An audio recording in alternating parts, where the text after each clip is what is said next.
have a whole day off. Don't stress about it. I have a father-daughter dance on Saturday when I get home. So you going back and going straight to that? Wow. So what do you more look? So let's just start off with that then. What do you more look forward to than like getting in there on Friday, beating some butt, or a daddy-daughter dance? That's pretty cool. I look forward to my daddy-daughter dance. Like, it's, hopefully my face isn't too beaten up for it. But it was a couple years ago, that was right after I fought Travis. Like a week after I fought Travis, and I had that big old ugly eye, and there was still a bunch of blood in there. And we had daddy-daughter photos at my daughter's school. So I did one with a big old pair of sunglasses on. She's like, "Daddy, take your glasses off." Paris. I was like, "All right, little mama." And I did. So we have a picture with sunglasses on and one without. Did she look at that as her badge of honor? Like, my dad's a man. I think she's just really proud of me. I think that's all it is. So, it sucks that I'm missing Valentine's Day for a day, but she's going to Valentine's dinner with her grandfather. So, I bet. Let's talk about your career trajectory, kind of, because when you started out on The Ultimate Fighter, it hasn't been that long ago, but you've obviously done a ton since then, and now here you went from kind of this unknown, kind of like the crazy guy in the house that they kind of made you out to be. Now you're coming off a win over Fedor, and you're trying to win a heavyweight title for Bellator. It's been a crazy ride for you. Yeah, it's a long, strange trip, but it comes with growth. It comes with certain levels of individual and personal maturation as well. I never expected this to be my career or my lifestyle. I mean, hell, I've been fighting twice as long as I was in the NFL.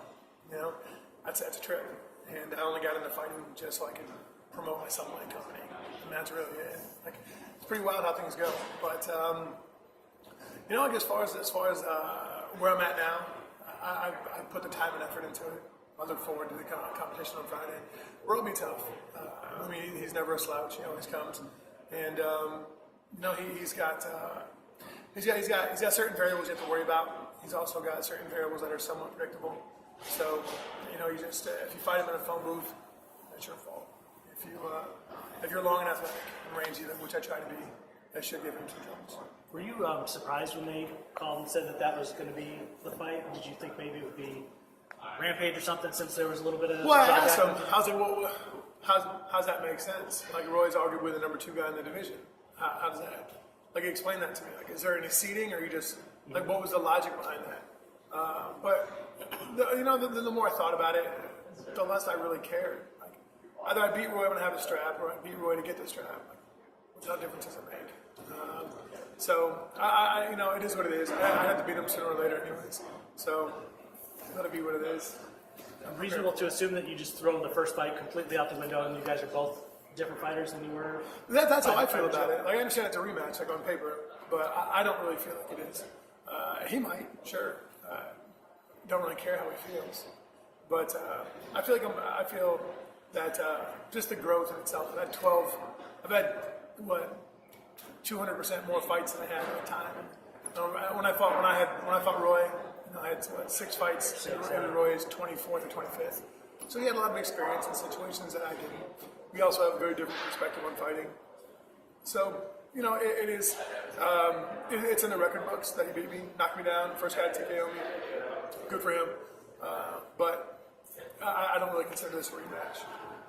I think a lot of people may look at him as kind of like the aging heavyweight, and then forget that, this is your big year to turn 42, right? It is. You generally don't seem to feel like you're about to be 40 years old. That's kind of that magic number where people start talking about, hey, how close is the end? But how do you feel right now? Well, I got that question this week. You're going to get it more and more now. Yeah. Once that hits. It doesn't bother me at all. I understand why the question gets posed. But it's how much do I want to put? I don't have to fight. Financially, I'm okay. And I have plenty of opportunities and doors that are open.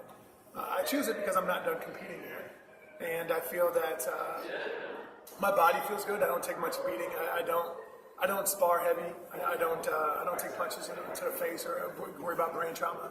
So there's certain things I do to take care of myself, and I think it's paid off. I feel like I'm still pretty athletic, pretty spry, pretty mobile, still pretty explosive. So, if time comes where I don't feel that way, or if it's just time to hang them up. Like emotionally, I'm done, and I'll be done. I mean, people still consider you probably, among the elite athletes, overall athletes in the division. Wouldn't you say that? I'd say I should be amongst the overall elite athletes in the entire sport, not just the division. So, I mean, from that standpoint, I mean, who cares about 40, right? Yeah, I totally agree. Yeah. I mean, I don't care about 40. I mean, other people do. I don't care about it. How big of a part has Tom Erickson been in this training camp? In this training camp, not so much. He's been gone. But like Coach Erickson and I stay in touch quite a bit.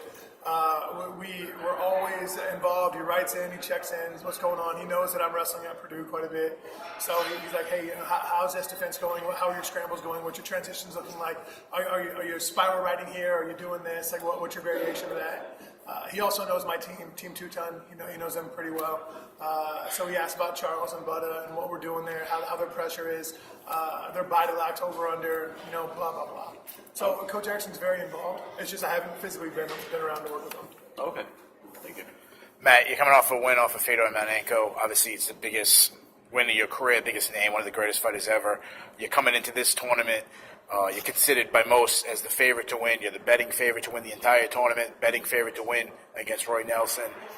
Pretty much you're the unofficial number one seed of the tournament. Any added pressure being the number one seed? No, really. Like I put so much pressure on myself. I'm so used to being involved on high-level athletics. And pressure, really, it's an exogenous source. If you turn a blind eye to that, then it really doesn't bother you that much. And so for me, like it's good. Like I feel like I'm constantly underrated or undervalued. Not necessarily financially. But everybody's undervalued financially, right? Sure. But it just I feel like people don't take me that seriously. Is that because of the Ultimate Fighter? Is that because of losing to Brendan Shaw, or whoever else? Who knows? But I don't really care that much. So whatever it is, as long as when we're fighting, the person I'm fighting is like, oh snap, like this is much more real than I thought it was going to be, then I'm fine with that. Now, obviously, there's 7 fighters remaining in this tournament. Besides yourself, who do you think is the biggest threat to you? 6 fighters remaining in this tournament, right? Well, I mean, Rampage is out. Got knocked out. Yeah. So not counting yourself, 6 yes. other besides you. Yeah. I'm sorry, what was the question? Who do you think is the biggest threat to you? Roy Nelson. Right, like he's the next person, and he beat me. So it'd be foolish to say anybody else, or to even think about somebody else. Now, when you look at the bracket, is there anybody particular you're hoping to face? Roy Nelson. Really, that's the answer. Like, it's Roy Nelson. He beat me before. It was a situation in which I think I should have done better. So I look forward to proving to myself that I am the best heavyweight in Bellator. Now, if you win this tournament, do you believe that this would crown you the number one guy in the world? No. No. No, I do not. Stipe is the number one guy in the world. Okay. I don't think anybody could argue that at all. I think it would be really dope to have a chance to compete against him. I'd really, like if the Ali Act ever got passed, I think that'd be really dope. I think it'd be great for the fans. And then I'd find out, are you really that good or not? But I think really, whether it's me or not, whether it's me or Roy or whoever else that wins the tournament, I think it'd be great to be able to have, like, to get rid of individual promotions where you can't compete against each other. I think it's kind of silly.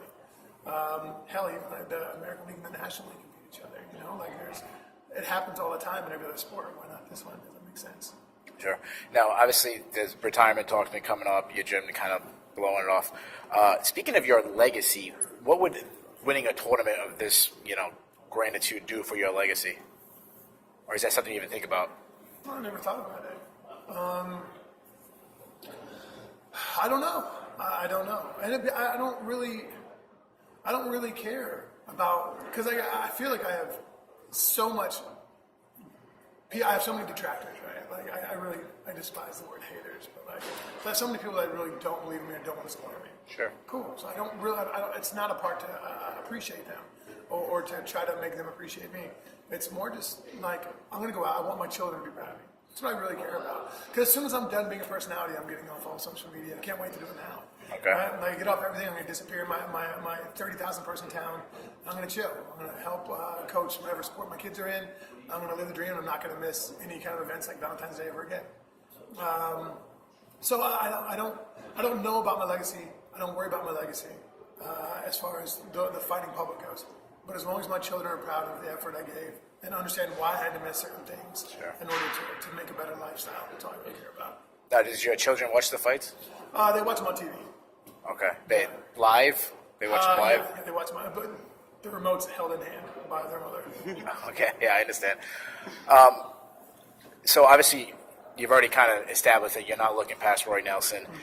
The other matchups that are coming up, Fedor versus Mir, do you have a prediction on that one? I think Fedor knocks Mir out. Simply, I think Mir's tough. Mir's a really big dude right now, so has some weight to lose. And he's been out for 2 years. And I think Fedor is incredibly quick and very, very explosive. So I feel that that mix of being out for that long and how quick Fedor is very dangerous. I don't know how Frank would get Fedor to the ground. And if it went to the ground, I mean, that's when the madness happens. Sure. Who Both the of hell them. knows what's going to go on? I think the MMA universe would implode. Who knows? How about Ryan Bader and King Mo? I think Bader wins. I Okay. think Bader cannot wrestle Mo. I think Bader's really strong in that way. And I just don't. But then again, I know Mo beat Bader in wrestling in college. So, who was actually pointed out to me by Mo. Because I told him I thought Bader was going to beat him on his radio show yesterday. But, I think Bader's really solid. So I would say Bader. Now, when fans talk and media talk, and it seems like the two picks are always you and Bader. You feel weird that you guys are on the same side of the bracket at all? Or Well, the winners of the tournament's going to come out of my bracket. yeah, is it weird that you guys aren't on the same side of the bracket? There was no seating. You know what I'm saying? So if there's no seating, then it's just the way the hats got pulled out, the names got pulled out of the hat. Okay. And my last question for you: what's your official prediction for your fight against Roy Nelson? I'll win. I don't know how. Honestly, I don't really care how. Right? He's tough. He's going to be around. Roy's very similar, in my opinion, to Ali Thompson. Right? Like they not necessarily skill set wise, but just durability wise. Like I hit Ali with freaking everything I could, so many times in so many different angles, and he was still there. He's just a tough nut to crack. So I know Roy's that way. Roy, if he can, will be there until the third bell. He'll just be hanging out. So we'll see. I'm prepared for that. Like mentally, and that's different too. Like most of my fights don't last that long. So like if somebody takes that whooping and they're still there, like I was frustrated with Gonzalez. It's like I even told my corner, I was like, what the hell? Like how is he still awake? I don't understand this. Especially like in the start of the fight, like I need him in the face against the wall, and he went like that, and his forehead like hit the mat like in the corner. I was like, oh, just a couple more touches and he's done. And then a round and a half later, he's still there. Like he's tough. And Roy's the exact same way. Do you even remember the last time you had to wait around to see what the judges were going to say? It's been a long time. It was Czech Congo. Yeah. Yeah. 6+ years, right? Yeah, 6.5 long years time ago. Almost made it with the one fight I don't count anymore with my eyes. But really, no, it's been a long time. I don't go to a decision very often, thankfully. I don't get paid by the minute. Do you have any of the guys at Team Two-Ton that have any fights coming up, or someone we should keep an eye on? No, I don't. They're not fighters. They haven't fought in the past, but they're all regular dudes with regular jobs. One works at a factory. Charles is in sales, and they make exceptions in their life to come in, leave their families, and help me train. Charles is 6'1", 315, a huge Greco guy.